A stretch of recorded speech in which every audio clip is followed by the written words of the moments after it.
Standing on the edge of Druridge Bay in northern England, with the North Sea stretching beyond the dunes,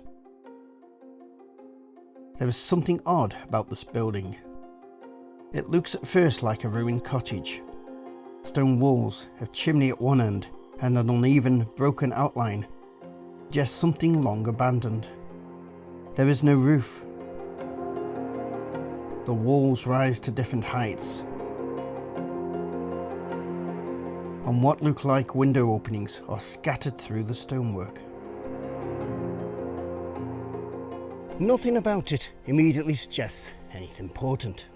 It looks like the kind of forgotten structure you would pass without a second glance, as many indeed do, but the details don't quite fit. The building sits in an exposed position, with wide views across the bay. And those windows don't look quite right. At a distance they seem convincing, but up close the illusion breaks down. The openings are too deep, too deliberate. Something here feels wrong. That raises the first question. Why was this cottage here? There is no trace of a surrounding settlement, and its isolated position overlooking open coastline makes little sense for a domestic building. This is Rails and Revolutions, the history that built us, the forces that shaped us.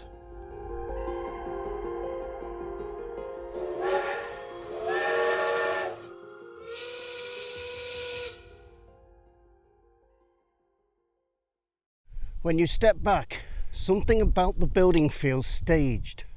Not a cottage that has decayed into something unusual, but something designed to look that way in the first place. The broken profile, irregular stonework, chimney and false windows all push the same impression. The closer you look, the harder it is to believe this is accidental. The real clue is inside. Once you step through the structure, the illusion collapses completely.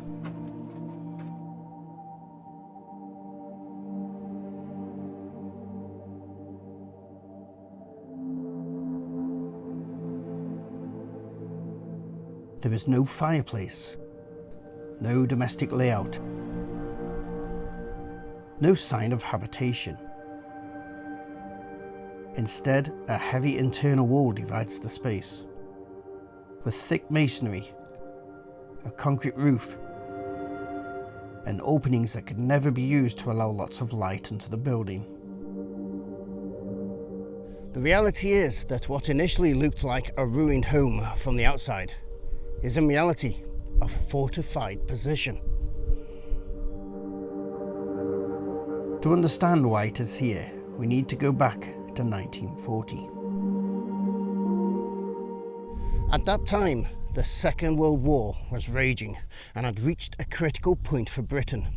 France had fallen, the British forces had been evacuated from Dunkirk, and invasion was a real possibility. German forces now controlled much of the opposite coastline, and Britain's eastern and northern shores were being assessed for landing sites. Druridge Bay was one of them. The beach offered a clear landing zone. The dunes provided natural cover, and the land beyond opened routes inland. In response, a layered defensive system was built.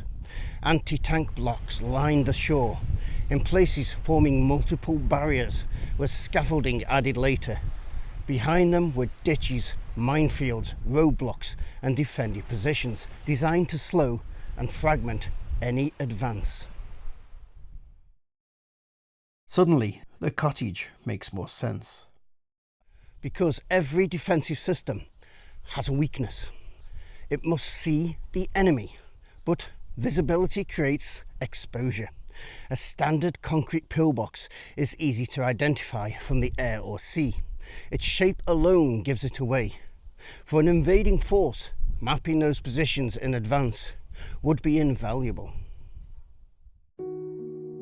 So the question becomes, what if a pillbox didn't look like a pillbox at all? What if it was meant to be misread? Pieces now fall into place. The windows are not windows. The chimney is not functional.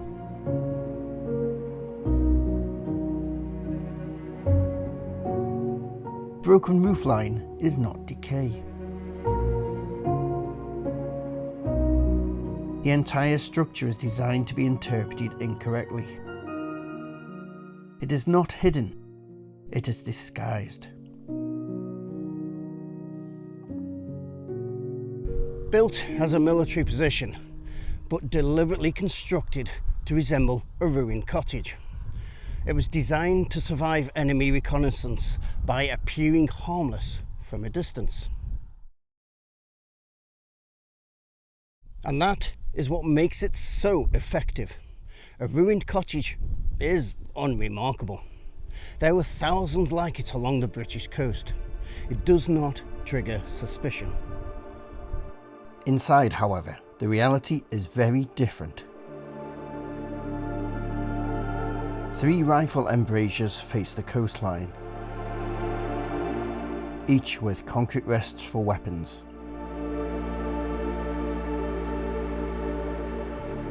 A red brick blast wall runs through the centre, and the thick concrete roof, which originally had a full roof complete with loose slates, provided protection from attack.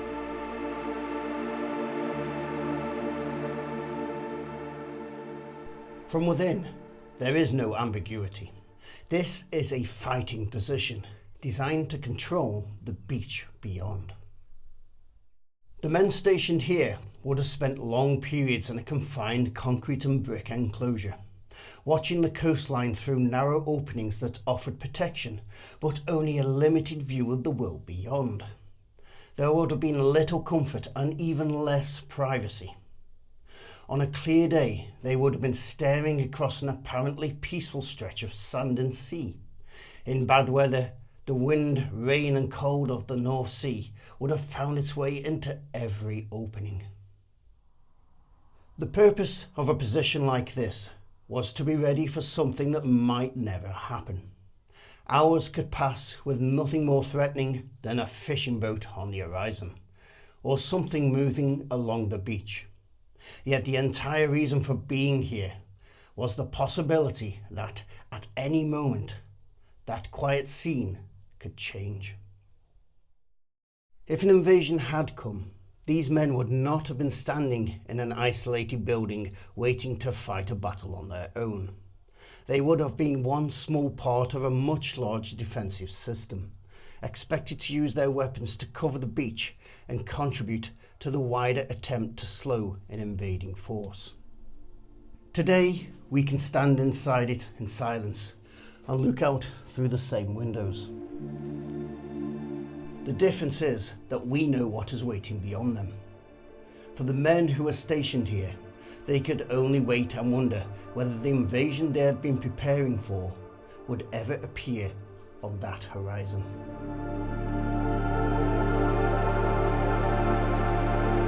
But this pillbox was not alone.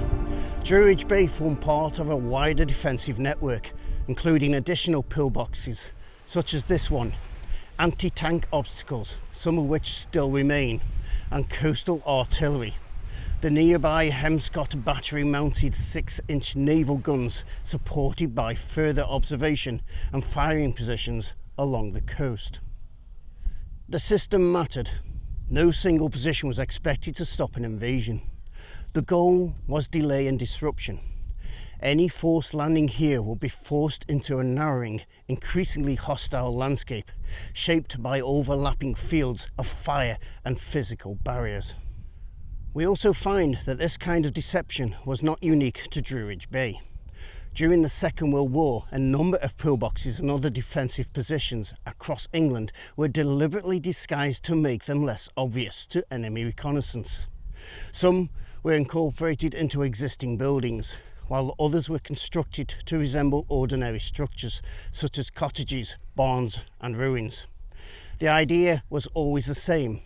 If a defensive position could not be hidden completely, then perhaps its identity could be hidden instead, reducing the information available to an enemy observer. But one question remains. Did the disguise work? Honestly, we will never know. The invasion it was built to counter never came. Operation Sea Lion was never launched, and the defences along this coast were never tested in combat. And that is what makes it so fascinating today, because the enemy it was designed to deceive never arrived. But the building itself remains, still presenting the same false identity that it was given more than 80 years ago.